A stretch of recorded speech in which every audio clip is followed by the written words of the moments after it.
کے ساتھ اچھی طریقے سے ملو. یہ تمہارے ذہن میں نہ رہے کہ یہ تو میرے اسٹیٹس کا آدمی بھی نہیں, منہ لگانے کے قابل بھی نہیں. اگر تمہارے ذہن میں یہ آ گیا تو صرف انسان کے لباس کے اندر ہو, انسانیت تمہارے اندر نہیں. کیا حضور سے بڑھ کر کوئی مالدار تھا؟ کیا حضور سے بڑھ کر کوئی علم والا تھا؟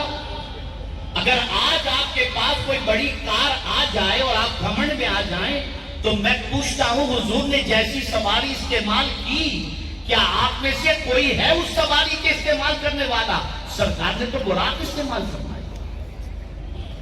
لیکن کوئی بتا دے کہ کبھی حضور کی زندگی میں سرکار صلی اللہ علیہ وسلم نے غریب کو دیکھ کر کے کبھی آقا کریم صلی اللہ علیہ وسلم نے منہ پھیرا ہو یا ان کے سامنے تکبر کیا ہو؟ یہ کہاں سے سیکھ لیا آپ نے؟ کون سی سوسائٹی سے یہ سبق آپ نے حاصل کیا کہ چند ٹکے آ جانے کے بعد غریبوں کو حقیر سمجھنے لگے؟ آپ کو نہیں معلوم کہ جس کو حقیر سمجھتے ہو اللہ کے نزدیک اس کا مقام کیا ہے؟ خود حضور صلی اللہ علیہ وسلم ارشاد فرماتے ہیں, بہت سارے میلے کچیلے کپڑے والے, گرد آلود چہرے والے, ان کا مقام خدا کے نزدیک اتنا بلند ہوتا ہے کہ اگر وہ کسی بات پر قسم کھا لے تو خدا ان کی قسم کو پوری کر دیا کرتا ہے. سبحان اللہ. تو انسانیت کا پہلا سبق یہ ہے کہ دولت آ جائے تکبر نہ آئے. دوسرا سبق, سزا دینے پر قدرت رکھنے کے باوجود مجرم کو معاف فرما دو. قربان جائیے فتح مکہ اس بات پر گواہ ہے. رسول گرامی وقار صلی اللہ علیہ وسلم ستانے والوں سے انتقام لے سکتے تھے, لیکن پیغمبر رحمت صلی اللہ علیہ وسلم نے انتم الطلقاء کہہ کر کے انہیں بتا دیا کہ میں وہ نہیں جیسا تم دوسروں کو سمجھتے, دوسروں کے بارے میں گمان رکھتے ہو. میں وہ ہوں جو انسانیت کا سبق سکھانے آیا ہوں. میں بولنے والا ہی نہیں بلکہ کر کے دکھانے والی ذات نے کر کے دکھایا. اب تیسری بات بہت اہم ہے, یہ میں نہیں کہہ رہا, بہت عظیم تابعین اور بعض صحابی بھی کہتے ہیں حضرت عمرو بن قیس, یہ ان کا قول ہے. تیسری بات فرماتے ہیں, منت و احسان کے بغیر عطا کرنا. اگر تمہیں قدرت نے دیا ہے تو کسی کو دیکھ کر نہ احسان کرنا, نہ احسان جتانا, اور نہ کسی کے احسان کے بدلے میں دینا. اور جب اس چیز کو میں قرآن میں صدیق اکبر کے حوالے سے دیکھتا ہوں تو عقل دنگ رہ جاتی ہے کہ صدیق اکبر نے جب حضرت بلال کو آزاد کیا, دنیا کہہ رہی تھی کہ ابو بکر پر بلال کا کوئی نہ کوئی احسان ہوگا. اے صدیق اکبر, آپ کی عظمتوں پر قربان کہ آپ کی انسانیت کا پروردگار جل جلالہ نے اعلان فرمایا کہ ابو بکر نے کسی احسان کے بدلے میں یہ نہیں کیا بلال کو آزاد, بلکہ ابو بکر نے اللہ کی رضا کے لیے بلال کو آزاد کیا. وَمَا لِأَحَدٍ عِنْدَهُ مِنْ نِعْمَةٍ تُجْزَىٰ إِلَّا ابْتِغَاءَ وَجْهِ رَبِّهِ الْأَعْلَىٰ. آج ہمارا حال یہ ہے کہ کسی غریب کو زکات بھی اگر ہم دے دیں تو جب تک کہ ہمارا فوٹو اور لینے والے کا فوٹو نہ چھپے اس وقت تک ہم مطمئن نہیں ہوتے. اور پھر وہ زکات لینے والا کسی مقام پر پہنچ جائے بعد میں تو ہم کہتے ہیں کل جو زکات لینے والا تو میرے پاس آتا تھا زکات لینے کے لیے. اب سن لو ایسا کہنے والوں کے بارے میں حضور نے کیا فرمایا. آقا کریم صلی اللہ علیہ وسلم ارشاد فرماتے ہیں, 3 قسم کے لوگوں کو جنت کی خوشبو بھی نہیں ملے گی جو 500 سال کی دوری سے آتے ہیں. نہیں ملے گی ان کو جنت میں. کون ہے وہ لوگ؟ پہلا وہ شخص جو والدین کو ستانے والا اور بغیر ان کو راضی کیے اس دنیا سے چلا جائے. دوسرا وہ شخص جو عادی شرابی ہو اور توبہ کیے بغیر مر جائے. اور آقا فرماتے ہیں جنت کی خوشبو اس کو بھی نہیں ملے گی جو احسان کر کے احسان جتانے والا ہو. آپ زکات دے کر احسان جتاتے ہو, آپ کسی کی مدد کر کے احسان جتاتے ہو. کس نے بنایا دینے والا؟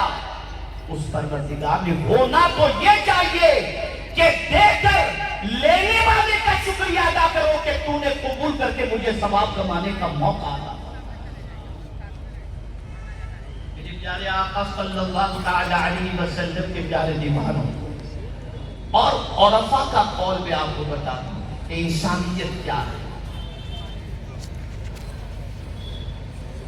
فرماتے ہیں انسانیت یہ ہے جو دوسروں کے دکھ سے خود دکھی ہو جائے.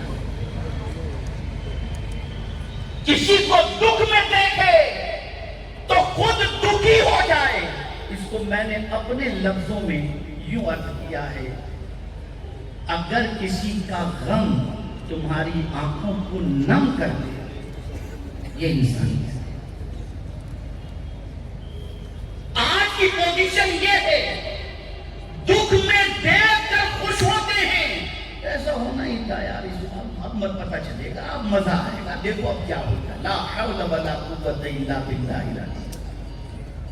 انسانیت نہیں.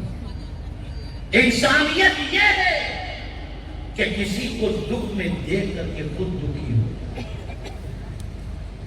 دوسری بات, جو دوسروں کو تکلیف نہ دے اور لوگوں کو راحت پہنچائے. انسانیت یہ ہے کہ وہ لوگوں کو راحت پہنچانے والا ہو, تکلیف پہنچانے والا ہو. اسی کو حضور نے فرمایا من اذى المسلم فقد اذانی ومن اذانی فقد اذى اللہ ومن اذى اللہ کان یدخلہ النار. ایک مسلمان کبھی اذیت پہنچانے والا ہو ہی نہیں سکتا. اس کو ایک چھوٹے سے دوسرے جملے میں سمجھا. کیسا بننا ہے؟ آدمی گھوڑا پالتا ہے. توجہ چاہوں گا اس جملے میں. آدمی گھوڑا پالتا ہے اور سانپ مار ڈالتا ہے. کیوں؟ گھوڑا نفع پہنچانے والا ہے, سانپ نقصان پہنچانے والا ہے. جس دن خدا کی قسم ہم مسلمان نفع پہنچانے والے بن جائیں گے, دنیا کی کوئی طاقت ہمیں مٹا نہیں. نفع پہنچانے والے بنو. اور سرکار صلی اللہ علیہ وسلم نے فرمایا لوگوں میں سب سے بہترین انسان وہ ہے جو لوگوں کو سب سے زیادہ نفع پہنچائے. اور قرآن کہتا ہے فَأَمَّا الزَّبَدُ فَيَذْهَبُ وَأَمَّا مَا يَنفَعُ النَّاسَ فَيَمْكُثُ فِي الْأَرْضِ كَذَلِكَ يَضْرِبُ اللَّهُ الْأَمْثَالَ. تیسری بات, کسی کے خلاف ناانصافی یا کسی کو مدد کی ضرورت ہو تو خود سے آگے آئے.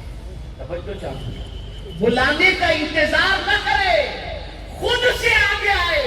یہ نہیں کہ کوئی بلائے گا تو جاؤں گا, پتہ چلا یہ مصیبت میں ہے, خود سے چلے جاؤ. یہ ہے انسانیت. یہ ہے انسانیت. چوتھی بات, اس کے دل میں سب کے لیے عزت ہو, غریب ہو یا امیر, بادشاہ ہو یا فقیر, سب کے لیے اس کے دل میں عزت ہو.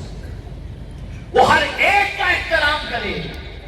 میرے پیارے آقا صلی اللہ علیہ وسلم کے پیارے دیوانوں, اور آخری بات انسانیت کے حوالے سے میں کہہ دوں, خود بہت لوگوں پر مہربان ہے اور خدمت گزار ہے یا لوگوں کا درد رکھنے والا ہے, ایسا اپنے بارے میں خود بھی گمان نہ کرے کہ میں اتنا بڑا ہوں, میں یہ تیر مار رہا ہوں, یہ بھالا پھینک رہا ہوں, یہ گولی مار رہا ہوں, یہ کر رہا ہوں, وہ کر رہا ہوں. اپنے بارے میں یہ گمان ہی نہ کرے, بلکہ اٹھتے بیٹھتے کہ الحمدللہ میرے کریم تیرا شکر ہے کہ تو نے مجھے اس قابل بنایا. جہاں ہمارا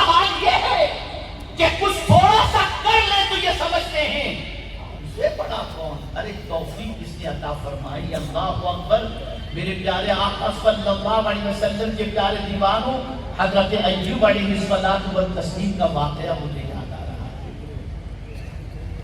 کہ حضرت ایوب علیہ الصلوۃ والتسلیم نے جب سب اس طریقے سے کیا کہ پروردگار جل جلالہ نے خود فرما دیا اِنَّا وَجَدْنَاهُ صَابِرًا، کہ بے شک ہم نے ان کو صبر کرنے والا پایا۔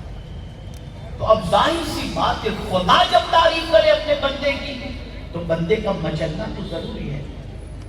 تو مچلتے ہوئے اپنے رب سے کہتے مولا میں نے کیسے